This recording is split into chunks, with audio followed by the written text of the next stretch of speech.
Bon, certainement, Ibrahim Gom va nous rejoindre dans un instant. Mais le temps qu'il arrive, nous allons donner la parole à professeur Jen pour qu'il puisse se présenter, nous parler donc de son profil et de son parcours. Voilà. Professeur, vous avez la parole. Merci beaucoup, Ndiaye. Je vous remercie d'abord pour la confiance qui a été placée sur ma modeste personne. Je suis Oumar Djen, je suis géographe de formation. J'ai fait mes études secondaires au lycée Lamine Gueye, au CEM-Grand d'abord, ensuite au lycée Lamine Gueye.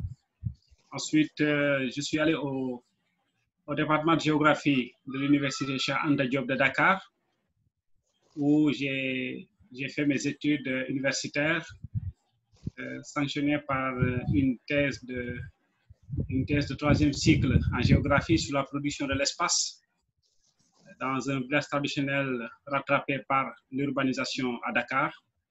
C'est le cas de Yoff. Auparavant, j'avais fait un mémoire de DEA, diplôme d'études approfondies sur la gestion intégrée et le développement durable des régions côtières et des petites îles dans le cadre des programmes Cher UNESCO, ce qui est devenu actuellement le Master de GIDEL, gestion intégrée des espaces littoraux en Afrique de l'Ouest, toujours au niveau du département de géographie. Alors, à partir de cette 5e année, en 2000, avant la thèse déjà, j'ai commencé à évoluer au niveau des ONG dans le monde du développement territorial. J'ai travaillé dans une ONG qui s'appelait CRESP, le Centre de ressources pour l'émergence sociale participative. C'est là où j'ai eu l'honneur de travailler dans la mise en place de ce que l'on appelle le réseau des écovillages au Sénégal.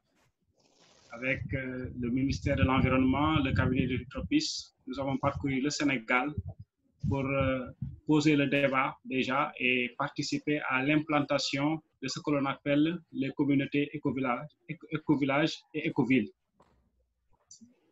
Ensuite, nous avons travaillé au niveau d'un centre Vivre et Apprendre, un programme d'études à l'étranger simultanément avec le programme Living Roots basé aux États-Unis.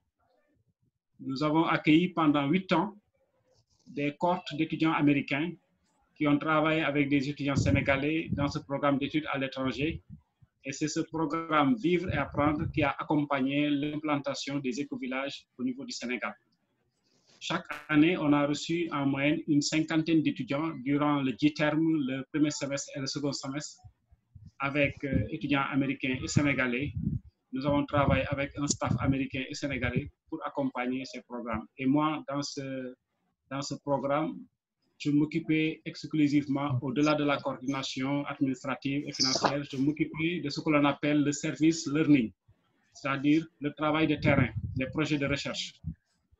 Nous l'avons fait pendant 8 ans et depuis 2011, je travaille avec une organisation atypique qui s'appelle APEXI, Association pour la promotion économique, culturelle et sociale de Yoff. C'est une association créée depuis 1979, reconnue officiellement par l'État sénégalais en 1982 et qui travaille dans une communauté particulière, le village de Yoff, créé il y a plus de 600 ans et qui évolue dans la proche banlieue de Dakar, frappée par l'urbanisation. Et cette organisation s'occupe vraiment de tout ce qui est question de développement territorial à côté des collectivités territoriales et de l'État sénégalais. Mon rôle, si je devais le résumer, c'est en tant qu'administrateur de cette organisation. Il y a le système de gouvernance avec le président, les bureaux et tout, le comité directeur, le comité d'honneur, mais à côté, on a une administration et il m'est demandé de conduire cette administration. En résumé, ce que l'on nous demande, c'est de professionnaliser l'association. Et c'est une organisation qui travaille avec un budget sur fonds propres de 150 millions actuellement, mais cette année, nous sommes allés jusqu'à 300 millions parce qu'on a fait un prêt pour réaliser un centre commercial qui devrait nous aider à accroître nos ressources pour accompagner les actions spécifiques de développement communautaire à Yoff. Parallèlement, je donne des enseignements au niveau du WAC avec le programme MSIDE, avec l'Université de Massachusetts, avec l'équipe du professeur Ousmane Sen et les Wali et autres. Et aussi, j'interviens comme chargé d'enseignement au niveau de l'Institut Polytechnique panafricain, IPP, où je m'occupe des contenus urbains, ce que l'on appelle les dynamiques urbaines, les morphologies de l'habitat, pour accompagner le travail des futurs architectes et ingénieurs de génie civil. Enfin, j'interviens au niveau du master, au niveau du département de géographie MITRA, qui s'occupe des migrations. Et là, je m'occupe spécifiquement des cas de conflit qui interviennent entre les populations autochtones et les populations allochtones. Je suis aussi membre de plusieurs organisations associatives à Yoff et à Dakar, au Sénégal. Voilà, de façon très ramassée, hein, ce que je pourrais dire pour décliner un peu mon profil. Voilà, merci. Merci, professeur. Et on vous félicite pour votre riche et excellent parcours. Merci. Voilà, donc aussi Ibrahim Ngom, il est là. On va lui donner la parole pour qu'il se présente. Ibrahim Ngom.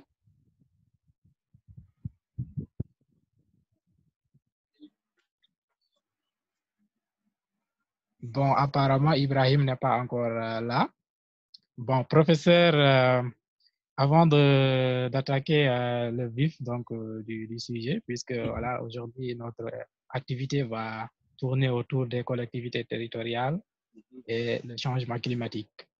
Donc, c'est le thème rendre nos collectivités plus vertes pour un Sénégal vert. Alors, pouvez-vous nous parler, professeur, des impacts négatifs du changement climatique que le Sénégal subit régulièrement?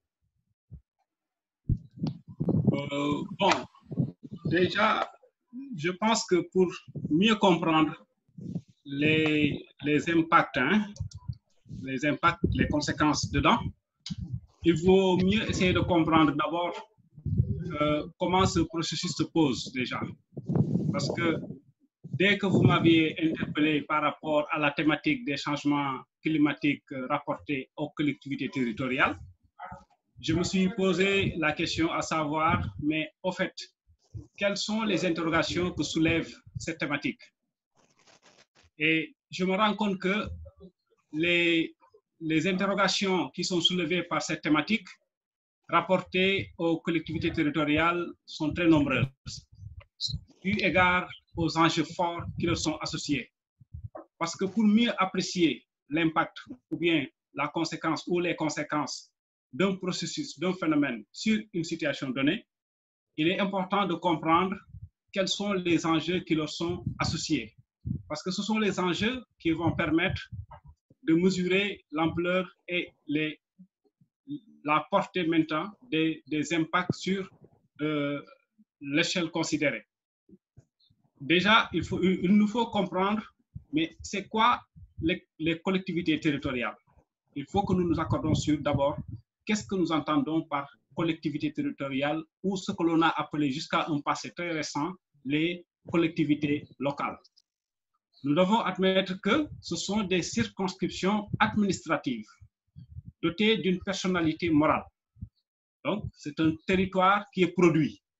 C'est un espace qui est produit, délimité, mais et la délimitation, la production se base sur un référentiel démographique, économique, socio-culturel, historique, avec un soubassement juridique et administratif. C'est ça qui nous permet de dire la commune de Ngor, la commune de Dakar Plateau, la commune de Thiès, la ville de Thiès, etc. Donc, il faut qu'on s'accorde sur ce qu'est la collectivité territoriale. OK? Ensuite, c'est quoi changement climatique? Changement climatique, il y a ce que nous pouvons retenir comme étant la définition de changement climatique. Nous avons retenu qu'il s'agit d'une modification durable de l'ordre de la décennie aux millions d'années des paramètres statistiques qui nous permettent de mesurer le climat. Donc, ce sont des changements de température, ce sont des changements de variables qui se rattachent au climat, mais pas sur une courte période, mais sur une très grande période. si nous nous accordons sur ces deux définitions de ce qu'est la collectivité territoriale et de ce qu'est le changement climatique, donc on peut voir maintenant, mais au fait, quelles sont les manifestations, autrement dit, quelles sont les conséquences que peuvent avoir ces changements climatiques sur ce que l'on appelle cette unité territoriale qu'on appelle collectivité territoriale, ce qu'on a appelé jusqu'à récemment collectivité locale. Nous avons relevé, entre autres exemples, et nous avons choisi, pour coller au cas sénégalais que nous connaissons le plus, nous avons relevé l'avancée de la mer. L'avancée de la mer et les inondations marines, des installations touristiques par exemple, au niveau de Saly, la station balnéaire de Saly, nous avons tous relevé qu'il y a l'avancée de la mer et des inondations marines. L'avancée de la mer, c'est quoi? On a ce que l'on appelle le trait de côte. Le trait de côte, c'est la ligne qui sépare les eaux et la ligne de rivage. Nous avons remarqué que sur la côte, au niveau de Saly, il y a l'avancée de la mer. L'avancée de la mer vers la terre ferme. Et cela s'accompagne de ce que l'on appelle des inondations marines, des installations touristiques. C'est un exemple d'impact que nous pouvons relever et qui concerne les changements climatiques parce que nous savons tous que l'avancée de la mer est conditionnée en grande partie par le relèvement du niveau moyen de la mer, lequel relèvement du niveau moyen de la mer dépend en grande partie de la fonte des calottes glaciaires au niveau, n'est-ce pas, des zones polaires, du fait de la production, de la surproduction de dioxyde de carbone qui participe au réchauffement climatique. Donc, si nous regardons ce qui se passe à Saly, on peut faire la connexion et savoir que, en grande partie, cette avancée de la mer, accompagnée des inondations marines, des installations touristiques, est due en grande partie au relèvement du niveau de la mer qui est connecté à la fonte des calottes glaciaires au niveau des zones polaires du fait de la surproduction de dioxyde de carbone qui favorise très, très fortement ce qu'on appelle le réchauffement climatique. Si on quitte les installations touristiques de Saly, on peut remonter un peu vers le nord et aller vers Rufisque. Un exemple que nous connaissons tous, c'est toujours l'avancée de la mer et les inondations marines qui frappent le bâti côtier de Thiawlène et de Diokoul Kher. Nous savons tous que pratiquement le cimetière de Thiawlène et la moitié du cimetière est pratiquement englouti dans les eaux. Au niveau de Diokoul Kher, beaucoup de maisons ont été englouties par les eaux de mer du fait du même phénomène qui a été décrit plus haut avec le cas de Saly. Si nous remontons plus au nord vers Saint-Louis, c'est le même phénomène que nous constatons vers Tassinère, vers Mouit, vers Mumbai, dans la langue de Barbarie, ce que l'on appelle vraiment au niveau du Gandiolé. Nous avons remarqué ce phénomène-là. Donc voilà un phénomène qui est commun à 3 sites. On aurait pu citer d'autres exemples, un peu plus au sud en Casamance, vers Cap Skirring, mais nous avons préféré choisir un exemple dans le milieu touristique, un autre exemple vers le bâti côtier à Rufisque, mais aussi à Saint-Louis, des villages de pêcheurs, pour montrer un peu. Le cas de Saint-Louis, il y a la particularité de la brèche qui aggrave un phénomène déjà naturel problématique, avec la brèche qui a été ouverte. Donc, on a préféré prendre pour les inondations et l'avancée de la mer ces 3 exemples à Saly, à Rufisque et au niveau de la langue de Barbarie. Un autre impact peut être signalé, c'est la baisse de la pluviométrie. On aurait pu dire la baisse et l'irrégularité de la pluviométrie, ce qui peut entraîner, dans certains cas de figure, les inversions de régime hydrographique. Vous savez tous que si vous allez vers le Sine Saloum, nous constatons qu'il y a la remontée du biseau salé, la salinisation, n'est-ce pas, l'eau de mer qui pénètre dans le fleuve. Alors que lorsqu'on avait de fortes pluviométries, une pluviométrie abondante, c'était le scénario inverse. Mais maintenant, avec les déficits chroniques qui ont été enregistrés au niveau de la pluviométrie, les irrégularités constatées au niveau de la pluviométrie ont largement entraîné la remontée du buisson salé à l'intérieur des cours d'eau. La principale conséquence de ce phénomène, c'est ce que l'on appelle l'inversion du régime hydrographique. Et cela entraîne en très grande partie ce que l'on appelle la salinisation des terres. Si vous allez vers Palmarin, sur la route, si vous allez vers Ndahonga, si vous quittez Fatick pour aller vers Ndahonga, vous verrez des périmètres qui sont des terres qui sont salinisées. C'est ce que l'on appelle les tannes. Ce sont des terres qui, dans un passé, il y a encore quelques années, servaient à l'agriculture en tant que terres arables, mais du fait de la salinisation, ne peuvent plus être mises à contribution dans le cadre de l'agriculture. Ce sont des pertes énormes parce que toutes les terres ne sont pas arables. Mais si le peu de terres arables que nous avions sont colonisées par le sel, cela peut avoir des répercussions sur l'autosuffisance alimentaire. Donc voilà un autre exemple, la salinisation des terres qui est problématique. Ce même phénomène s'observe au niveau de la Casamance, du fleuve Casamance, n'est-ce pas, le Saloum, etc. Donc, c'est un problème réel et nous allons venir tout à l'heure dans le débat sur des initiatives qui sont lancées pour essayer de récupérer ces terres avec ce qu'on appelle les digues. Mais ça, nous allons en venir tout à l'heure. Il y a aussi le fait qu'il y ait des successions répétées de cycles de sécheresse et qui entraînent en très grande partie le recul du couvert végétal. Ce phénomène est plus observé au niveau du Ferlo, vers Linguère, etc. Ce qu'on appelle la zone sylvo-pastorale. Vous savez tous qu'au nord du Sénégal, on a la Mauritanie, dont une écrasante majorité du territoire est une zone désertique. Et avec les cycles répétés de sécheresse, on assiste à l'avancée du désert. Et cette avancée du désert va entraîner ce que l'on appelle une érosion de la biodiversité végétale. D'ailleurs, comme signe distinctif, si vous avez l'habitude de voyager vers le nord, vous remarquez que plus vous avancez vers le nord, plus vous notez la présence d'arbres à épines, tels que le soum en Wolof. Alors, dès que vous remarquez la présence marquée de ces arbres à épines, cela veut dire que nous sommes proches de la zone désertique. Cela est très largement facilité par les cycles répétés de sécheresse. Parce que la sécheresse, c'est sur une année, sur deux ans, mais quand ça dure, au bout de 10 ans et plus, s'installe ce que l'on appelle la désertification.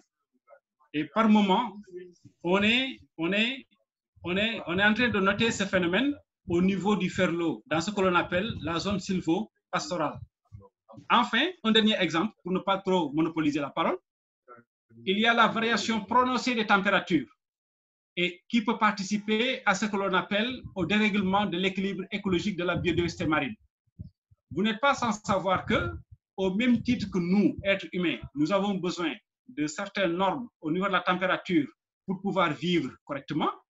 La preuve, nous qui sommes à Dakar, je ne suis pas sûr que nous sommes capables de supporter les 40 degrés qu'enregistrent nos parents dans la vallée du fleuve Sénégal. Là-bas, il fait très difficile de vivre du fait des fortes températures qui sont relevées. C'est le même phénomène qui est noté au niveau de la biodiversité marine. Selon les températures considérées et les profondeurs considérées, il y a des espèces pélagiques qui peuvent se développer ou bien des espèces démersales côtières. Mais dès qu'il y a un dérèglement prononcé des températures, il se produit ce que l'on appelle un dérèglement de l'équilibre écologique au niveau de la biodiversité marine. Et cela a pour conséquence, les poissons vont migrer. Ils vont migrer sous d'autres lieux. C'est ce qui fait que les pêcheurs seront obligés de parcourir des kilomètres et des kilomètres à l'intérieur au niveau des océans pour espérer capturer ce poisson. J'ai rencontré récemment un pêcheur qui m'a montré une photo. J'ai rencontré... Allô?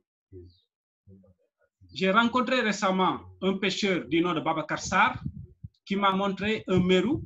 J'ai l'image avec moi parce qu'après je vous enverrai la note que j'ai produite à l'occasion de cet entretien. Il m'a montré un mérou, un très grand mérou, qu'il a pêché à 76 km au sud de Dakar, au large de Dakar, à une profondeur de 50 mètres. Alors qu'il y a des années, 10 ans, 3 ans, 10 ans, 20 ans, 30 ans en arrière, les pêcheurs n'étaient pas obligés de parcourir tous ces kilomètres pour espérer capturer ce poisson. Et pour vous donner à titre indicatif, pour comparer cette distance de 66 km, Dakar-Thiès, ça fait 70 km. Imaginez le pêcheur qui est obligé de faire 76 km au large de Dakar et à une profondeur de 50 mètres pour espérer pêcher ce grand mérou qu'il espère.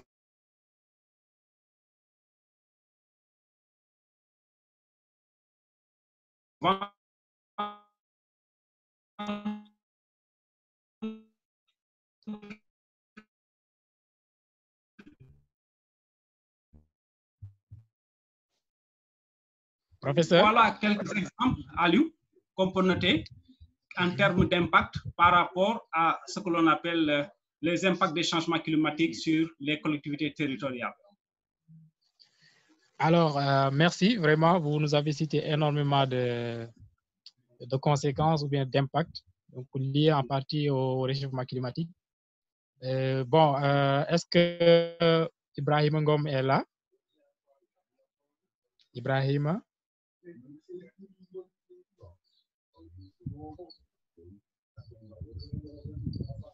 Bon, apparemment, Ibrahima, il a quelques soucis. Donc, je vais revenir avec vous, professeur. Vous avez cité énormément donc de conséquences ou bien donc d'impact du changement climatique au Sénégal. Quel rôle pensez-vous doivent jouer les collectivités territoriales dans une recherche donc de solutions face aux difficultés ou bien à ces conséquences liées donc au changement climatique? Il faut reconnaître que les collectivités territoriales ont un impact assez faible quand même sur les actions qui sont menées pour faire face à ces situations. Parce que en réalité, ce qui se passe, c'est que jusqu'ici, c'est l'État sénégalais qui, à travers différents programmes, a mené les politiques pour faire face à ces fléaux, à ces phénomènes qui sont relevés au niveau des territoires. Parce que, vous savez, nous sommes dans un processus de décentralisation qui a connu une dernière phase avec l'acte 3 de la décentralisation, mais force est de constater que jusqu'à présent, si nous regardons de plus près, à part quelques collectivités territoriales comme la ville de Dakar, ou bien les villes dont les maires sont dans l'attelage gouvernemental, les collectivités territoriales, de manière générale, ont peu de moyens quand même pour pouvoir prendre en charge ces plans de lutte. Mais néanmoins, cela n'est pas une excuse pour ne rien faire. Ce qu'il faut relever, c'est qu'il faut d'abord savoir faire le bilan de ce qui a été fait jusqu'à présent. Ce qui a été fait jusqu'à présent, il y a quand même des actions qui, depuis l'époque coloniale et l'État post-indépendant, ont été lancées. Nous avons la forêt classée de Mbao, que vous connaissez tous. Ces temps-ci, ça fait 20 hectares. Mais vous entendez tous parler d'un programme d'habitation pour cette forêt classée de Mbao. Il faut que les collectivités territoriales qui sont concernées par cette forêt classée de Mbao prennent leurs responsabilités d'abord, en tant qu'institution municipale. Ça déjà, parce qu'il faut des moyens institutionnels. Il faut que l'institution déjà s'implique dans cette problématique-là. Parce que la forêt classée de Mbao constitue un poumon vert. Il y a le parc forestier de Anne, qui est là, plus proche du centre-ville de Dakar, et pour qui connaît les embouteillages et le taux de production de dioxyde de carbone, le parc forestier de Anne constitue un poumon vert qui peut participer à l'amélioration de la qualité résidentielle des citadins. On a le projet de la Grande Muraille verte. On a la digue de Tchaulen pour protéger les habitations, le bâti côtier contre l'avancée de la mer. On a la digue de Popenguine. On a la série de diguettes, le lot des hôtels à Sali. J'ai quelques images avec ça. Les digues anti-sel en Casamance. Donc, vous voyez que j'ai choisi quelques exemples classiques, mais en général, ce sont des actions qui sont menées par l'État ou bien des ONG aidées par des partenaires de la coopération décentralisée. Ce sont des initiatives qui ont été lancées, donc, en général, avant même qu'il y ait ces avancées notées au niveau de la décentralisation. Ce qu'il faut faire, à mon avis, il faudrait que les collectivités territoriales, déjà, capitalisent ce qui a été déjà fait depuis l'époque coloniale et après l'État Sénégal indépendant, et aussi par les organisations non gouvernementales avec l'appui de la coopération décentralisée. Il faut que les collectivités territoriales s'approprient déjà de ce qui a été déjà fait et que l'État leur facilite l'appropriation. Ensuite, avec les partenaires au développement, établir des plans climat territoriaux adaptés aux réalités locales, avec l'implication des acteurs, la détection et l'implication des acteurs dont le profil est adapté, n'est-ce pas, à ces problématiques. Voilà, à mon avis, la voie à suivre. D'abord, faire le bilan de ce qui a été déjà fait. Sérieux les problèmes qui se posent, parce que toutes les collectivités territoriales n'ont pas les mêmes problèmes. Et pour moi, la voie la plus salutaire, c'est de partir des zones écogéographiques. Au Sénégal, nous avons 6 grands graphiques. Que sont? Nous avons 6 grandes zones écogéographiques. C'est la vallée du fleuve Sénégal, c'est le centre, la zone sylvopastorale et le centre. La vallée du fleuve Sénégal, c'est de Saint-Louis vers Matam, n'est-ce pas? Le centre est la zone sylvopastorale, c'est vers Diourbel, Louga, etc. Il y a l'ouest littoral, c'est Dakar, Thiès, etc. On a le Sine, Salou, vers Fatick, Kaffrine, Kaolack, le Sénégal oriental vers Tambacounda, Kédougou et la Casamance naturelle vers Ziguinchor, Kolda et Sédhiou.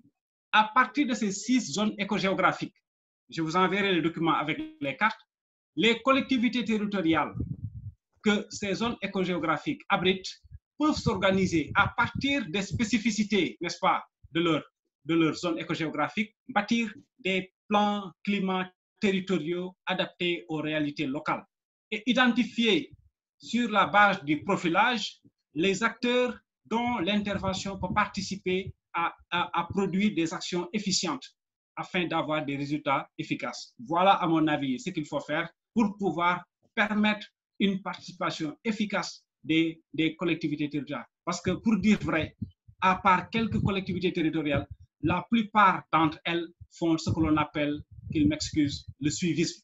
C'est l'État qui initie, ce sont les partenaires de la coopération décentralisée qui initient, qui mènent le débat, et les collectivités territoriales font ce qu'on appelle le suivi. L'initiative ne vient pas d'elles, et il faudrait que l'initiative vienne d'elles. Et parfois aussi, ils peuvent avoir la chance d'avoir des communautés qui ont déjà développé des initiatives. J'ai cité tout à l'heure l'exemple des écovillages.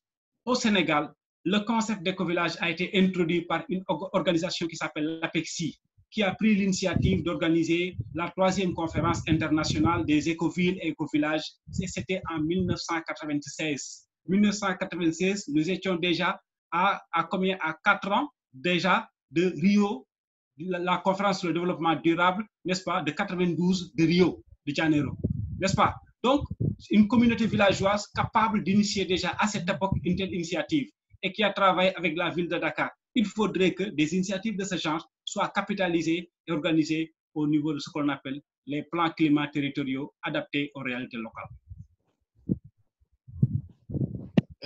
D'accord, merci professeur. Voilà, donc il nous reste 19 minutes. Je vais voir si l'assistance des participants, s'ils ont donc des questions à poser. Voilà, si vous avez des questions, vous pouvez les envoyer. Donc, c'est la barre des messages. Ou bien, vous pouvez, voilà, donc afficher votre mail, on vous donne la parole.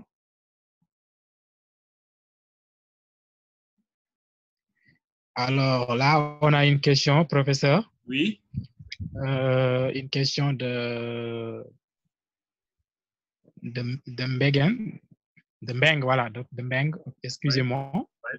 Il nous dit, parlant de planification sensible au changement climatique, quels sont, selon vous, les outils de planification nécessaires à utiliser afin d'élaborer les plans climat-territoriaux?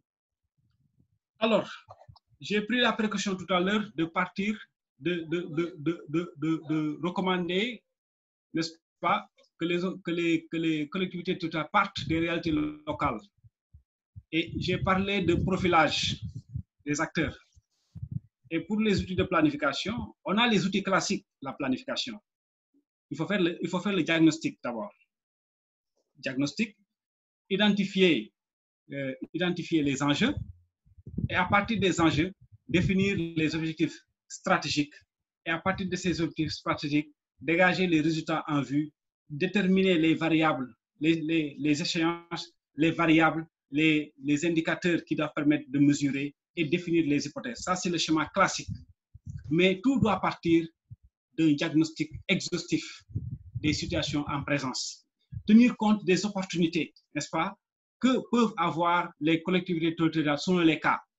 Je ne suis pas sûr que la ville de Saint-Louis, en tant que ville, aura les mêmes préoccupations que Tambacounda.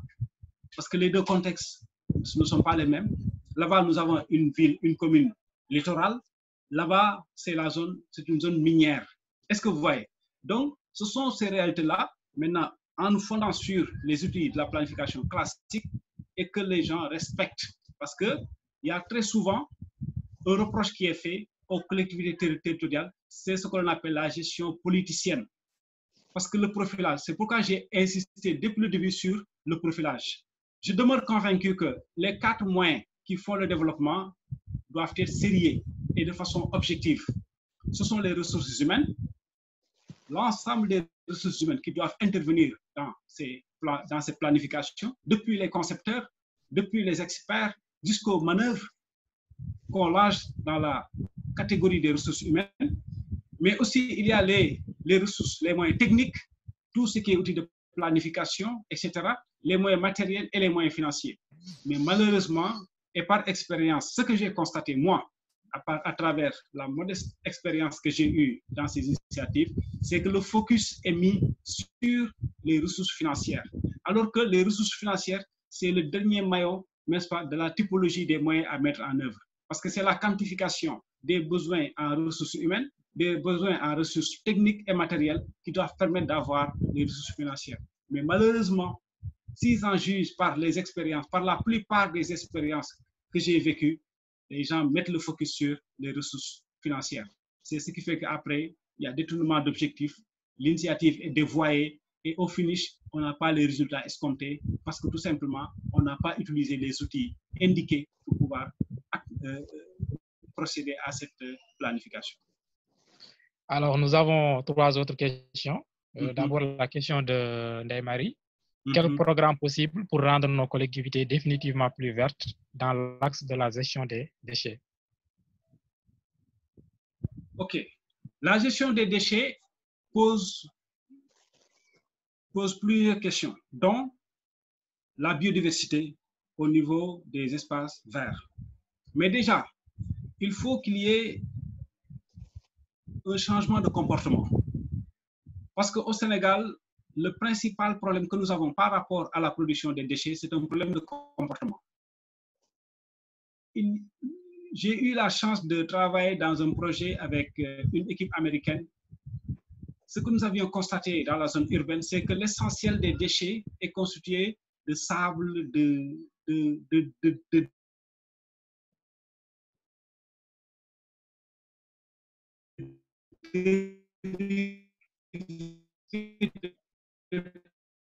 Si nous parvenons à sérier les déchets biodégradables, les déchets non biodégradables, à faire la typologie, à les sérier depuis la maison, déjà ça peut être une très grande avancée.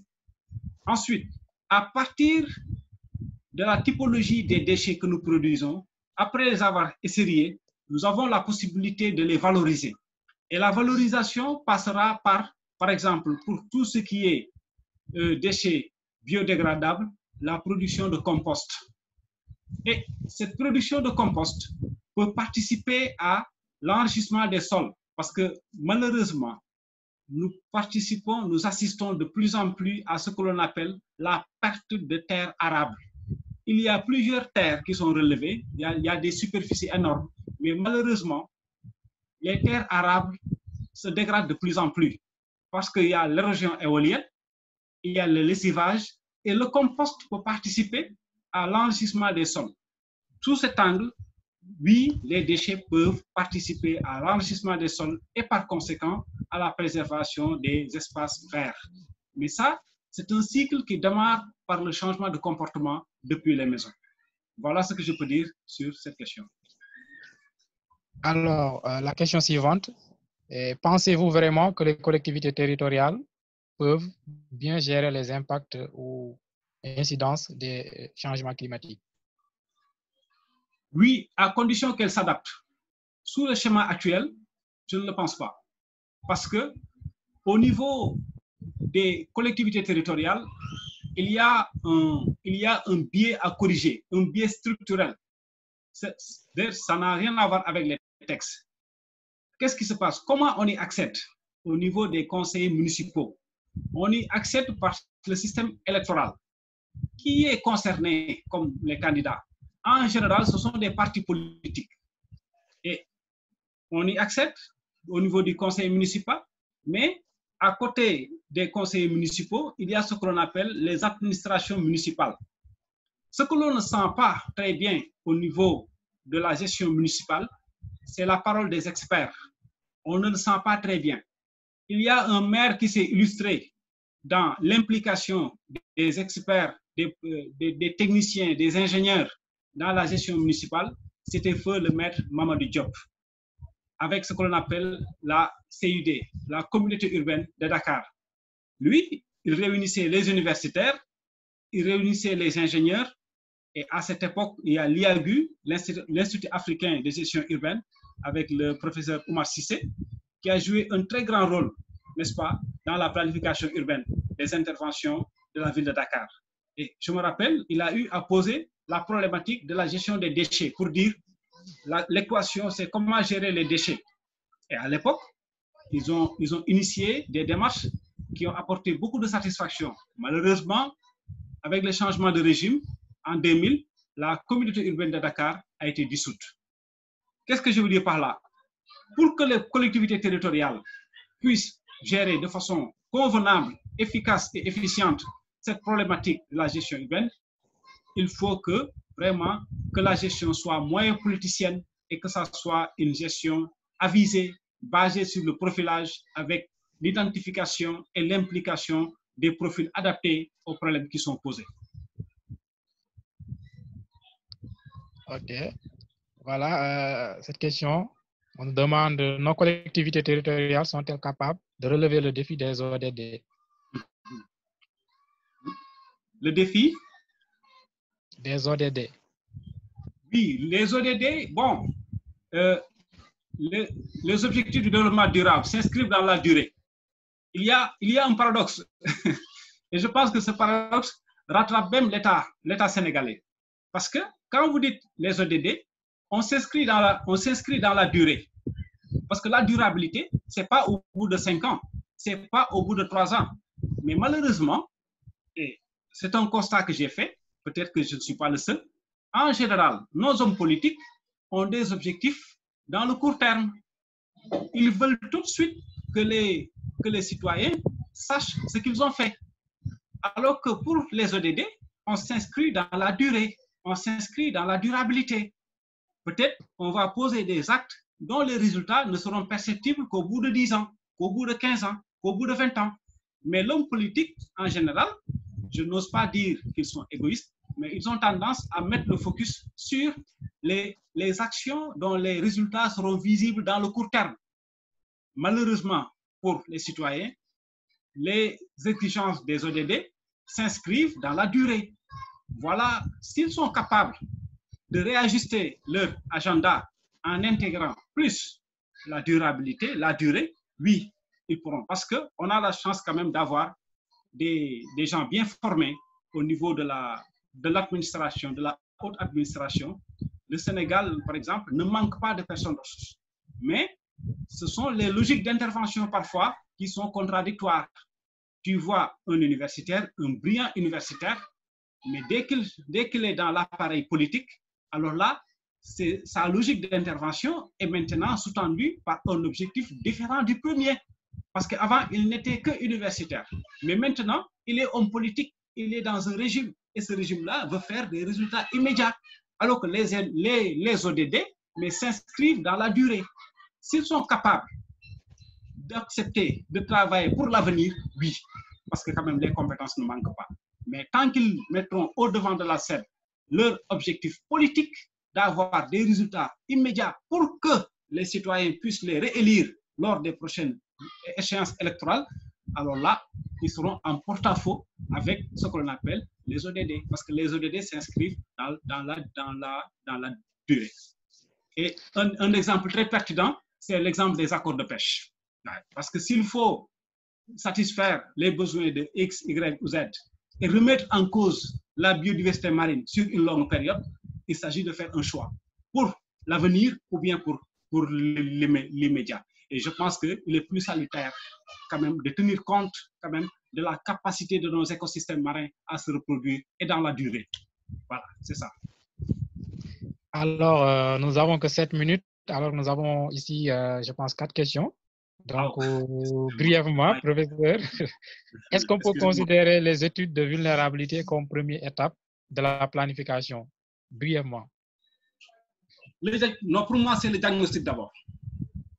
Le diagnostic, maintenant, le diagnostic va intégrer naturellement l'étude de vulnérabilité. Mais il faut un diagnostic plus global, quand même. OK. Voilà, cette question. Est-ce que les changements climatiques sont-ils un problème de ressources financières, tout en sachant que les États, autant pour moi, mettent beaucoup de moyens sur la question? Et jusque-là, pas de grandes choses comme résultat positif. N'est-il pas de penser localement avec inclusion significative des populations locales pour faire face au changement climatique? C'est une question planétaire. Et le constat qui est fait, c'est que les plus faibles pollueurs subissent les plus grandes conséquences. Nous, pays africains, par exemple, nous impactons faiblement sur ce qui entraîne les changements climatiques, à savoir la production des dioxydes de carbone. Malheureusement, nous subissons les conséquences. Donc, c'est une question planétaire qui ne peut pas être considérée à l'échelle locale. En fait, il faut harmoniser davantage les interventions. Il y a le groupe d'experts qu'on appelle le GIEC, qui regroupe plusieurs experts. Il faut donner beaucoup plus de pouvoir, il faut donner beaucoup plus d'importance à ce groupe d'experts et quand même les interventions soient harmonisées à l'image de ce groupe d'experts. On a trop dispersé les forces. On a parlé du principe du pollueur-payeur. On a parlé de carbone offsetting. Mais tout ça doit être mieux réglementé, n'est-ce pas, mieux adapté aux réalités locales. Je pense que ce qui s'est passé récemment avec le Covid-19, avec le confinement qui a été constaté, avec la régénérescence qui a été relevée au niveau de plusieurs écosystèmes planétaires, je pense à ce qui s'est passé à Venise, n'est-ce pas? Quand Venise a trouvé son lustre d'antan, cela prouve que si les gens sont disciplinés à l'échelle planétaire, oui, nous pouvons avoir de meilleurs résultats. Mais tout est question d'abord de structuration, d'échelle, d'intervention et d'harmonie au niveau des interventions. Mais sinon, nous allons continuer à dépenser plusieurs milliards inutilement. Alors, il nous reste encore 2 questions. Alors, oui. Est-ce que les changements climatiques, voilà, donc là, c'est une question qui a été déjà répondue. Il a dit d'abord, je vous félicite pour votre brillant exposé. Merci. Par rapport à la salinisation progressive des terres dans le Saloum, quelle alternative vous proposez-vous? Alors, je pense que pour la salinisation des terres, ce sera très délicat parce que le problème est très prononcé. Je pense que d'abord, en tant que croyant, il faut prier pour qu'il y ait une reprise de la pluviométrie qu'on a connue dans les années 60, avant les périodes de cycle de sécheresse des années 70. Bon. Maintenant, parallèlement, il faudra récupérer récupérer les terres salées. Mais j'avoue que c'est une question très délicate parce qu'il ne s'agit pas de dire comme ça ce que l'on veut. Je ne sais pas si vous êtes allé là-bas régulièrement, mais j'avoue que moi, à chaque fois que j'ai eu l'honneur de traverser à partir du Bac, n'est-ce pas, les îles de Gandoul au niveau de Ndahonga pour aller à Foundiougne, j'avoue que je me suis toujours posé cette question-là pour voir donc cette immensité bleue-là qui est devenue salée et qui aurait dû être de l'eau douce. Donc, il faut une reprise de la pluviométrie. Il faut prier pour qu'il y ait une reprise de la pluviométrie et que l'on puisse assister à une réinversion du régime hydrographique et que vraiment qu'on trouve la biodiversité végétale.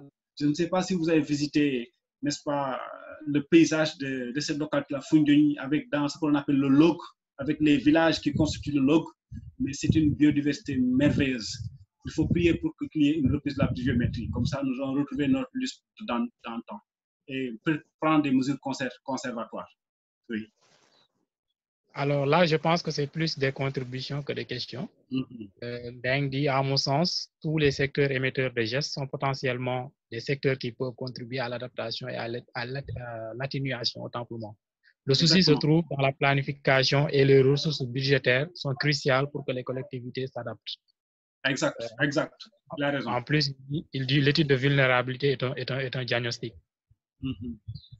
Exactement. Voilà, je pense que ce sont des contributions. Donc, puisqu'il nous reste 2 minutes, professeur, quel est votre dernier mot? Vous remercier. C'est vrai que ça se passe dans un moment un peu difficile pour moi.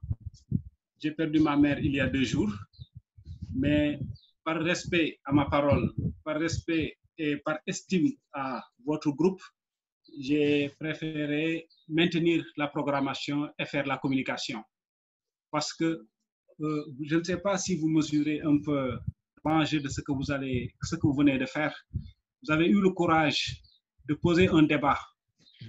Vous avez eu le courage de poser un débat crucial pour l'avenir de nos collectivités territoriales.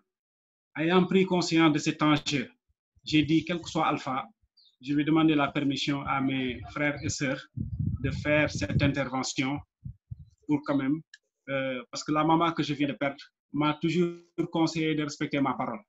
Et en hommage à elle, j'ai préféré maintenir mon intervention au niveau de ce panel et vous remercier pour la confiance qui a été placée sur ma modeste personne et vous dire que après je vais finaliser le texte que j'ai produit parce que je n'ai pas eu l'occasion de le finaliser avant-hier et hier, donc j'ai été frappé par l'idée. Mais je vais le finaliser et vous l'envoyer quand même parce que vous m'avez donné l'occasion de mener une réflexion sur cette thématique très importante.